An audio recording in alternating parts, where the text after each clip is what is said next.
Welcome to Nabadarpan YouTube channel. সকলকে স্বাগত জানাই নবদর্পণ ইউটিউব চ্যানেলে। ফ্রেন্ডস, এখনও পর্যন্ত যারা আমাদের চ্যানেলটি সাবস্ক্রাইব করেননি, প্রত্যেকের কাছে অনুরোধ, চ্যানেলটি সাবস্ক্রাইব করে আমাদের পাশে থাকুন, আমাদেরকে এগিয়ে যেতে সাহায্য করুন।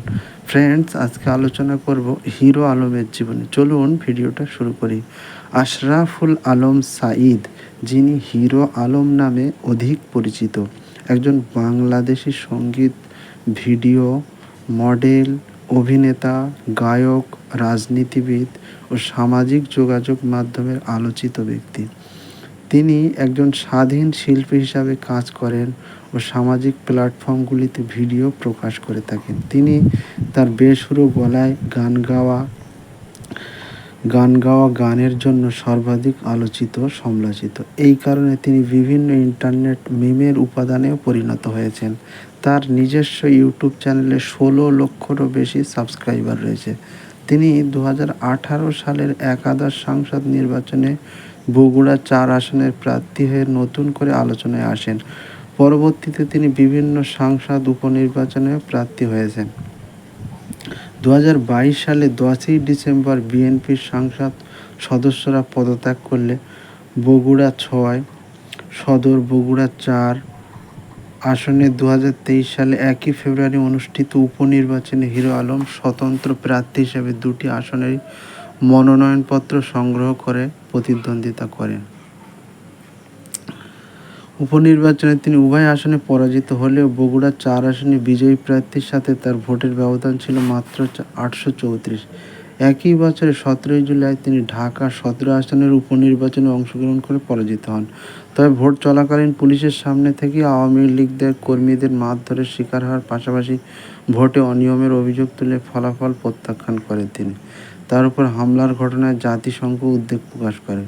মার্কিন পররাষ্ট্র দপ্তরের মুখপাত্র ম্যাথিউ মিলারও নিয়মিত ব্রিফিংয়ে ঘটনাটি নিয়ে আলোকপাত করেন। 17 জুলাই 2023 খ্রিস্টাব্দে নির্বাচনে অনিয়ম ও কারচুপির অভিযোগে মারধরের ঘটনা সামনে রেখে ফলাফল প্রত্যাখ্যান করার ইস্যুতে পুনর্নির্বাচনের দাবি জানান হিরো আলম। আশরাফুল আলম সাঈদ 1985 সালের 20 জানুয়ারি বগুড়া জেলার সদর উপজেলার ইরুলিয়া গ্রামে জন্মগ্রহণ করেন। পারিবারিক অভাব অনটনের কারণে তার পিতা তাকে একই গ্রামের আব্দুর রাজ্জাকের পরিবারের পালক সন্তান হিসাবে তুলে দেয়। এই পরিবারের যথেষ্ট আর্থিক সচ্ছলতা না থাকায় সপ্তম শ্রেণীতে পড়া অবস্থাতেই তিনি জীবিকা নির্বাহের চেষ্টা করেন। হিরো আলম প্রথম দিকে তার নিজ গ্রাম এরুলিয়ায় সিডি বিক্রির কাজ করতেন। পরবর্তীতে স্যাটেলাইট টিভি সংযোগের ব্যবসায় নামেন। কেবল সংযোগের ব্যবসা চলাকালে শখের বশে তিনি সঙ্গীত ভিডিও নির্মাণ শুরু করেন। আশরাফুল আলমের ইউটিউবে আপলোড করা সঙ্গীত ভিডিও নিয়ে 2016 সালের দিকে সামাজিক যোগাযোগের মাধ্যমে, বিশেষ করে ফেসবুকে বাংলাদেশ ব্যবহারকারীরা ট্রোল এবং মিম তৈরি শুরু করলে দ্রুতই তিনি পরিচিত হয়ে ওঠেন। এই সময় মুশফিকুর রহিম সহ আরও বেশ কয়েকজন বাংলাদেশি তারকা আশরাফুল আলমের সাথে সেলফি তুলে সামাজিক যোগাযোগ মাধ্যমে প্রকাশ করেন।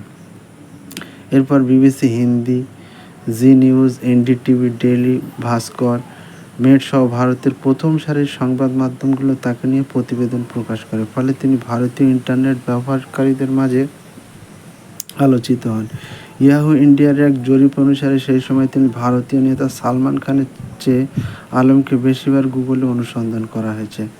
1 আগস্ট 2017 তারিখে আশরাফুল আলম অভিনীত ছবি মার ছক্কা মুক্তি পায়। 2018 সালে তিনি বিজু দ্য হিরো নামে এক বলিউড চলচ্চিত্রে অভিনয়ের জন্য চুক্তিবদ্ধ হন।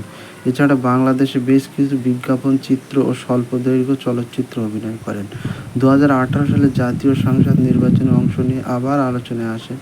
2018 সালে গুগল অনুসন্ধানের প্রবণতায় বাংলাদেশে 10ম অবস্থানে থাকেন হিরো আলম।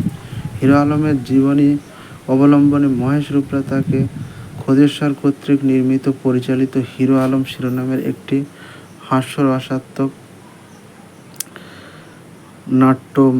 মঞ্চনাটক 2019 সালের 6 জানুয়ারি আহমেদাবাদে মঞ্চস্থ হয়। প্রাপ্তবয়স্কদের জন্য নির্মিত মঞ্চনাটকটি সমালোচকদের প্রশংসা অর্জন করেন। 2009 সালের মে মাসে নাটকটি মঞ্চস্থ হয় মুম্বাইতে।